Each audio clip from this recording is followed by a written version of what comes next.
Marta tenía 65 años cuando finalmente contó su verdad. No tenía pensión, ni ahorros para la jubilación, ni pareja a su lado, y quizás lo más doloroso de todo, ya no tenía un lugar en la vida de la única persona por la que lo había sacrificado todo, su hijo. Para el mundo exterior, Marta era solo una mujer mayor más que vivía sola en un pequeño apartamento alquilado cerca del centro. Tranquila, modesta, invisible. Pero detrás de esa apariencia silenciosa se escondía toda una vida de amor, desamor y fortaleza. Había criado a un hijo, enterrado a un marido, trabajado hasta las cejas durante décadas, y aún así terminó sin nada más que un techo sobre su cabeza y un corazón lleno de silencio. Durante muchos años, Marta creyó que envejecer significaba desaparecer lentamente, que si no era útil, no la querían. Creía que su valor estaba ligado a lo que podía dar, no a quién era. Pero lo que aprendería, y lo que viviría, es que hay algo profundamente poderoso en empezar de nuevo, incluso a una edad avanzada. Esta no es una historia de pérdida. Esta es la historia de cómo una mujer encontró la paz en sus propios términos.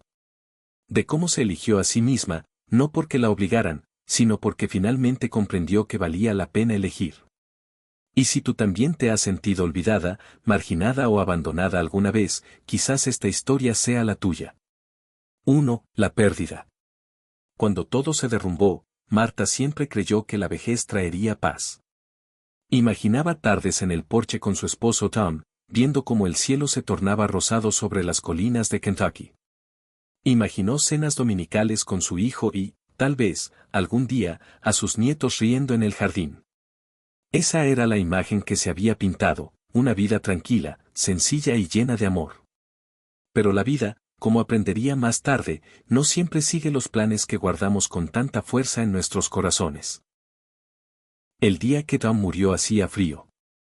El cielo se había vuelto gris apagado a media mañana y la niebla se posaba sobre los campos. Tom salió de casa antes del amanecer, como siempre. La besó en la frente, sirvió su café en un termo y le dijo, «No me esperes despierta, cariño». Nunca lo hacía, pero ese día habría dado cualquier cosa por esperar. La llamada llegó alrededor del mediodía. Un capataz con voz grave le dijo que había habido un accidente. Un andamio se derrumbó. Tom se había ido antes de que llegara la ambulancia. Nadie podía hacer nada. Al principio, no lloró. Le temblaban las manos, pero sus ojos permanecían secos. Colgó el teléfono y regresó a la cocina, donde una olla de estofado de carne estaba hirviendo en la estufa. Apagó el fuego, se sentó a la mesa y se quedó mirando al suelo durante lo que debieron de ser horas. El funeral fue un borrón. La gente hablaba, las manos le tocaban el hombro, los guisos llenaban la encimera. Claro, Marta se sentía como si flotara por encima de todo, viendo cómo se desmoronaba la vida de otra persona. Una semana después, el hombre de la constructora llamó a su puerta. No la miró a los ojos cuando le entregó el cheque. Dijo que la compañía no tenía el seguro adecuado. Dijo que apenas se mantenían a flote. Dijo que $40,000 era lo máximo que podían ofrecer. Si quiere impugnarlo en los tribunales, es su derecho, dijo, no con crueldad, pero con un tono que dejaba claro que no serviría de nada. Pero el dinero no estará allí. ¿Es esto o nada? Marta miró el cheque. Tenía las manos secas y agrietadas por años de trabajar la tierra. Pero temblaban como una hoja al sostener ese papelito. $40,000. Fue como una bofetada. Fue como dinero manchado de sangre. Aún así, lo tomó. Dobló el cheque y lo guardó en el fondo del cajón, donde guardaba la cartera de Tom, sus gafas de leer y el reloj que había usado a diario durante 20 años. No se lo dijo a nadie, ni siquiera a Jacob. No soportaba decirlo en voz alta. Que la vida de su marido se había reducido a una ganancia menor que los coches nuevos de algunos. Sin los ingresos de Tom, la situación se complicó. La casa no era cara, pero las facturas se acumulaban rápidamente, combustible para calefacción, comestibles, impuestos sobre la propiedad. Dejó de comprar carne. Rindió cada centavo. Consiguió trabajos de remendar para los vecinos, remendó ropa y vendió huevos del gallinero. Jacob, Todavía en el instituto, intentó ayudar a su manera. Se ofreció a faltar a la universidad y buscar un trabajo de inmediato, pero Marta no quiso ni oír hablar de ello. Tu papá quería algo mejor para ti, le dijo. Ya lo conseguirás. Pero en el fondo, tenía miedo. No solo de las facturas, ni de estar sola, sino de desaparecer en silencio, sin nadie que llevara su historia. 2. El sacrificio, darlo todo a los que amamos. Jacob siempre fue ambicioso, incluso cuando no sabía muy bien qué hacer con ello. Después de graduarse, sus calificaciones no fueron suficientes para obtener becas universitarias, y no podían pagar la matrícula por sí solos. Era inquieto, lleno de energía y sueños, y estaba decidido a salir de su pequeño pueblo. Quiero ir a Chicago, le dijo una mañana mientras comíamos tostadas. Hay trabajo ahí fuera. Trabajos de mecánico. Puedo ganar mucho dinero, mamá. El corazón de Marta se hundió, pero ella asintió. No quería retenerlo. Tenía 18 años, estaba lleno de energía y creía en un futuro mejor. ¿Cómo iba a ser ella la que le dijera que no? Antes de irse, le dio $1000 en efectivo. Dinero que había ahorrado durante meses recortando gastos. Por si acaso, le dijo. No lo toques a menos que sea realmente necesario. Jacob la abrazó fuerte, la besó en la mejilla y prometió llamarla todos los domingos. Al principio, lo hizo. Llamaba todas las semanas, tal como había dicho. Le contó sobre la ciudad, lo rápido que se movía todo, lo ruidoso que era, lo diferente que se sentía de casa. Dijo que estaba trabajando en un taller mecánico, empezando con cambios de aceite y rotación de neumáticos, pero que el gerente lo apreciaba. Entonces, un domingo, el tono de la llamada cambió. Parecía nervioso. Vacilante. Mamá, dijo, ¿puedo preguntarte algo? Le explicó que el alquiler era caro, $1000 al mes. Solo para un estudio. Son $12,000 al año que desaparecen, dijo. Es como si estuviera tirando el dinero. Entonces llegó la petición. Si tuviera un poco de ayuda, podría comprar algo, un lugar pequeño. Encontré un apartamento del tamaño justo y el banco me dará un préstamo. Pero necesito ayuda con la entrada. Pensaba, quizás el dinero de papá. Marta sintió una opresión en el pecho. Ese dinero había permanecido intacto durante casi 2 años. Lo consideraba sagrado, el último regalo de Tom, una red de seguridad para emergencias, su plan B si todo lo demás se desmoronaba. Aún así, la voz de Jacob era suave, llena de esperanza. Es para nosotros, mamá. Para ti también. Un día, te llevaré a la ciudad. Viviremos juntos en el apartamento cuando gane lo suficiente. Ya no tendrás que preocuparte. Quería creerle. Necesitaba creerle. Así que dijo que sí. Al día siguiente, fue al banco y transfirió los $40,000 a la cuenta de su hijo. Jacob compró el apartamento. Era pequeño y sin terminar. Pero era suyo. Le envió una foto, paredes desnudas, un colchón en el suelo, una sola ventana con el horizonte de la ciudad a lo lejos. Marta la imprimió y la pegó en la pared, encima de su máquina de coser. La miraba todos los días. Empezó a trabajar más duro, plantó más en el jardín, se encargó de más reparaciones de costura, crió 2 cerdos en lugar de 1, vendió todo lo que pudo durante las fiestas y le envió las ganancias por correo. Cuando Jacob llegó a casa esa primera Navidad, le dio $500 en efectivo. Para pintura o muebles, dijo. Él sonrió y los aceptó, pero no dijo mucho más. Nunca pidió nada a cambio. No lo necesitaba. La alegría que vio en sus ojos, por fugaz que fuera, fue suficiente. O eso se dijo a sí misma. Lo que no sabía entonces, lo que no podía saber, era que este sería el comienzo de un lento desenlace. Uno donde las promesas se desvanecerían en el silencio. Uno donde el amor se daría por sentado. Y uno donde Marta tendría que encontrar la fuerza para reconstruir una vida. No a través de su hijo, sino a través de sí misma. 3. La madre invisible, olvidada, pero aún presente. El tiempo tiene la capacidad de debilitar incluso los lazos más fuertes cuando el esfuerzo ya no es mutuo.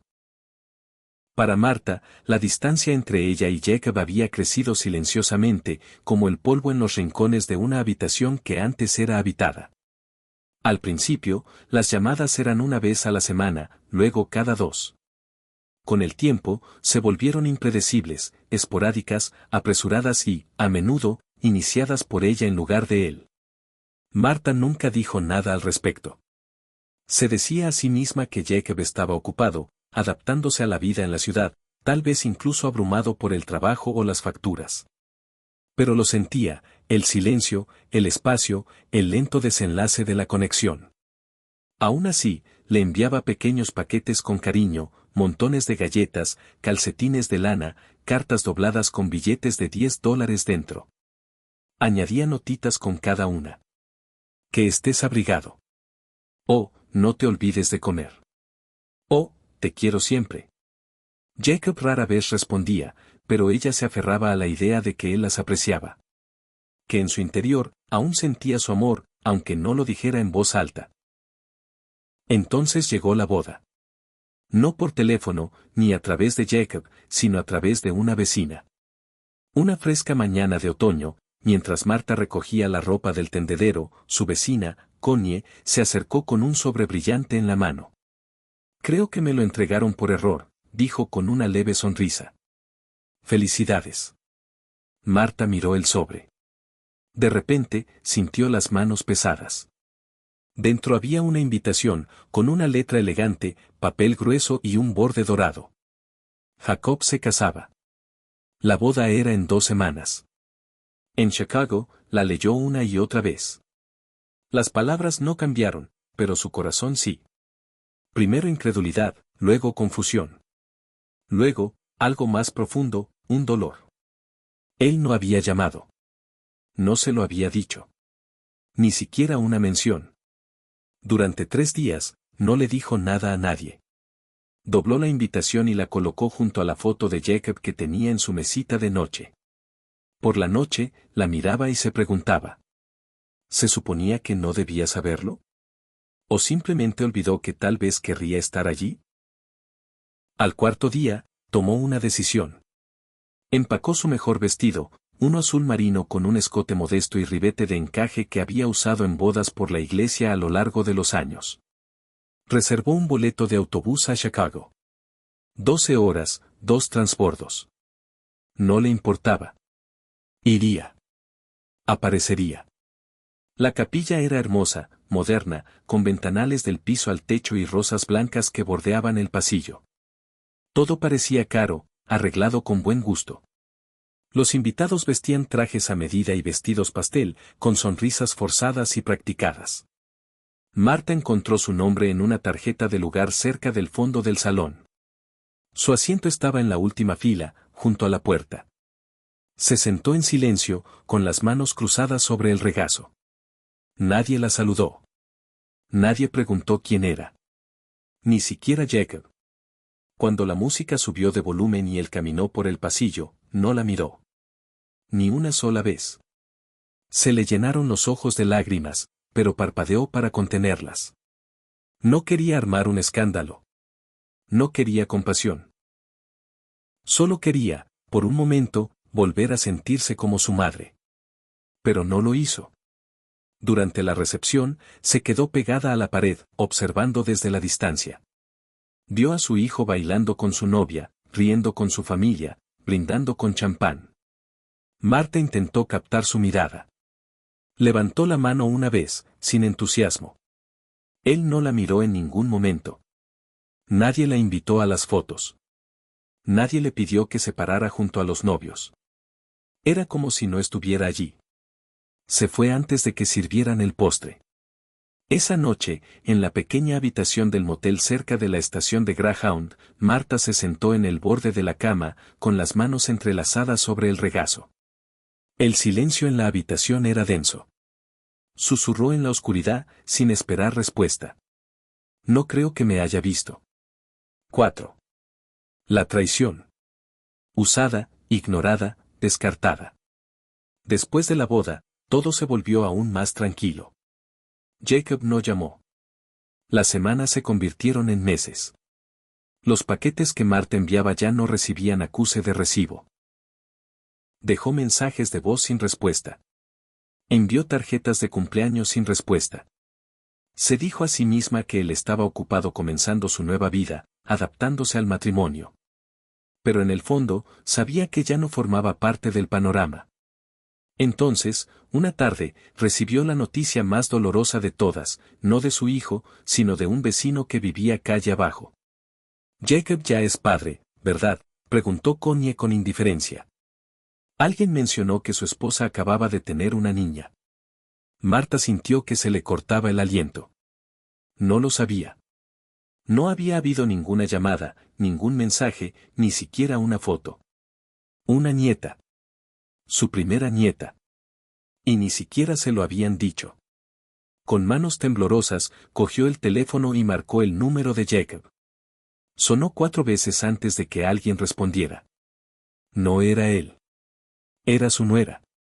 Ah, dijo secamente. Eres tú. Marta intentó mantener la voz firme.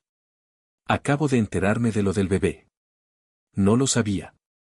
La respuesta fue cortante. Bueno, hemos estado ocupados. Jacob tiene mucho que hacer. No tuvimos tiempo de ponerlos al día. Te habría ayudado, dijo Marta en voz baja. Podría haberlo hecho. No sé. Solo estuve ahí. Se hizo el silencio. Entonces la voz al otro lado cambió de tono. Si de verdad quieres ayudar, puedes venir a cuidar al bebé. Ambas estamos trabajando. Necesitamos a alguien durante la semana. Marta parpadeó. No estoy segura de poder. Es decir, mi espalda ya no es lo que era. Me cuesta levantar peso. La voz la interrumpió. Si eres demasiado mayor para ayudar, quizá no deberías esperar nada de nosotras. ¿Quieres que Jacob te cuide? Entonces tienes que ser útil. Esas palabras impactaron más profundamente que cualquier silencio. Marta se quedó de pie en medio de la cocina, sosteniendo el teléfono como si le quemara la mano. Se le pusieron los nudillos blancos. No dijo nada más. Colgó.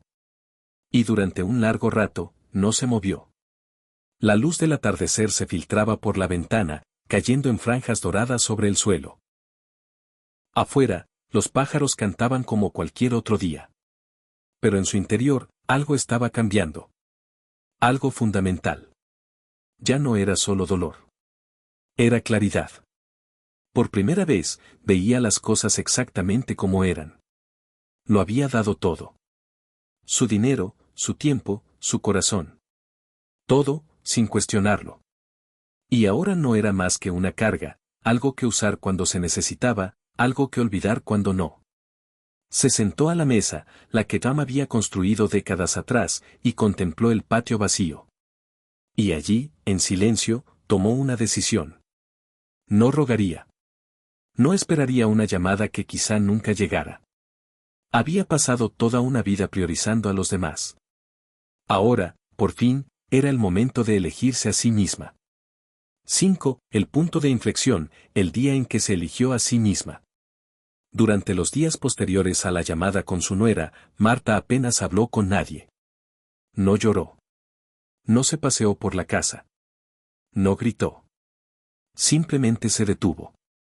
Dejó de esperar a que sonara el teléfono. Dejó de planificar paquetes que tal vez nunca enviaría. Dejó de revisar el buzón en busca de cartas que no llegarían. En cambio, comenzó a mirar alrededor de la casa, no lo que había dentro, sino lo que faltaba. Tom se había ido. Jacob se había ido. Las risas, el calor, las cenas, las fiestas, la tranquila alegría de una vida compartida. Todo se había ido, se había perdido también. La casa se había vuelto pesada con el silencio.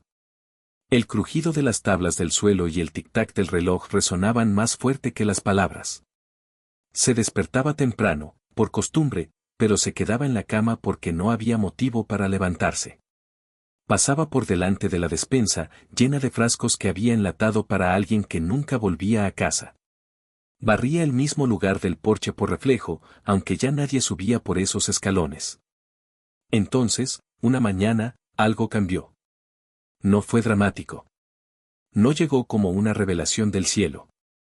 Llegó en forma de un dolor en la cadera al agacharse para alimentar a las gallinas.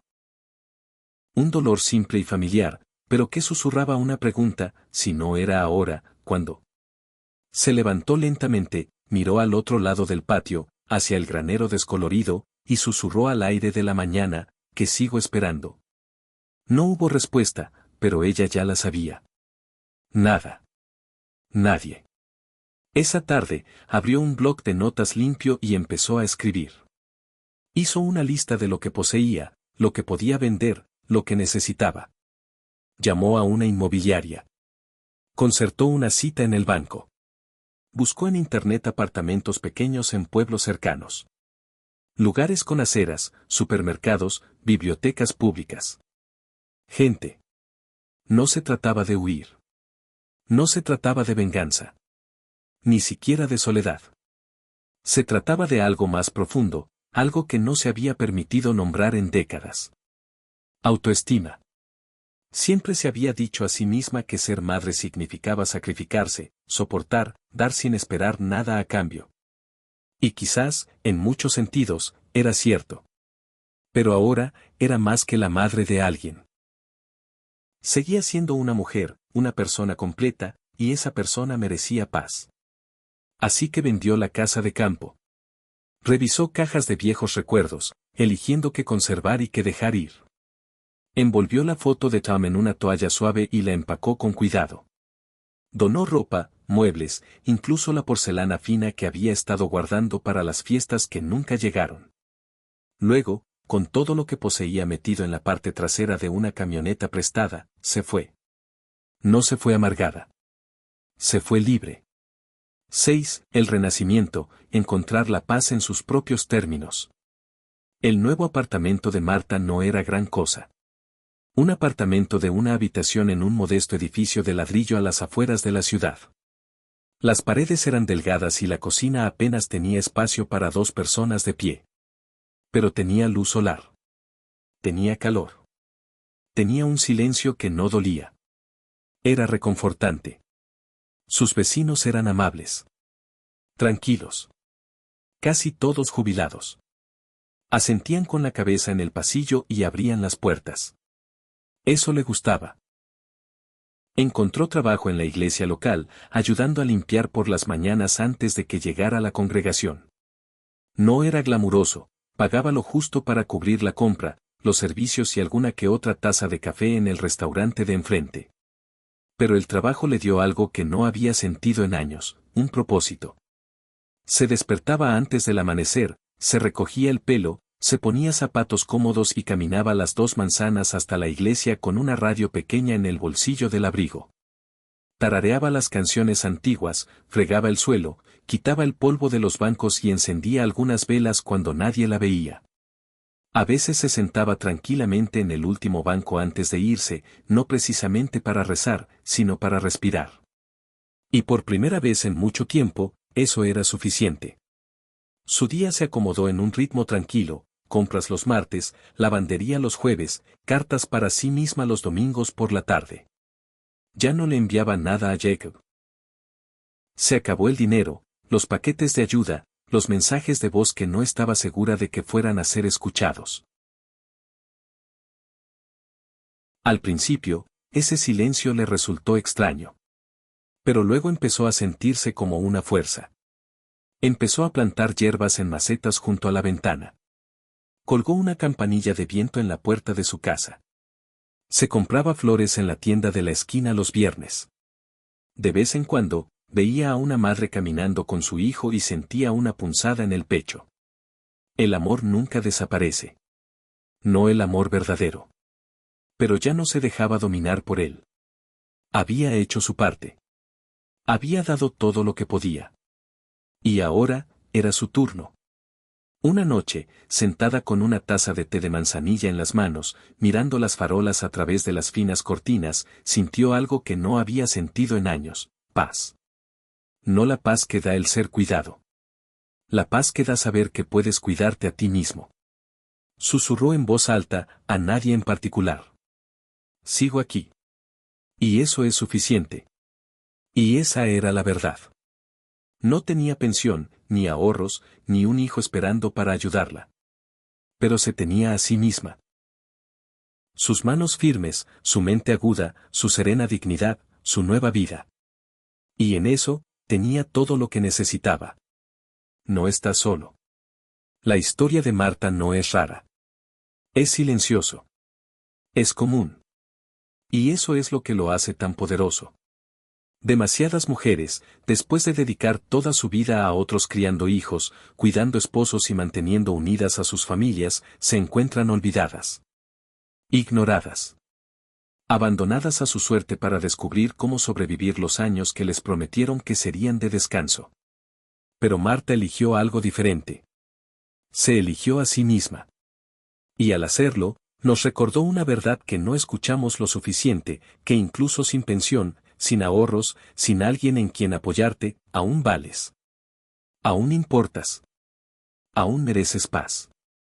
Así que, si me estás escuchando ahora mismo, quizás sentada a solas con una taza de té, quizás sintiendo que el mundo te ha pasado de largo.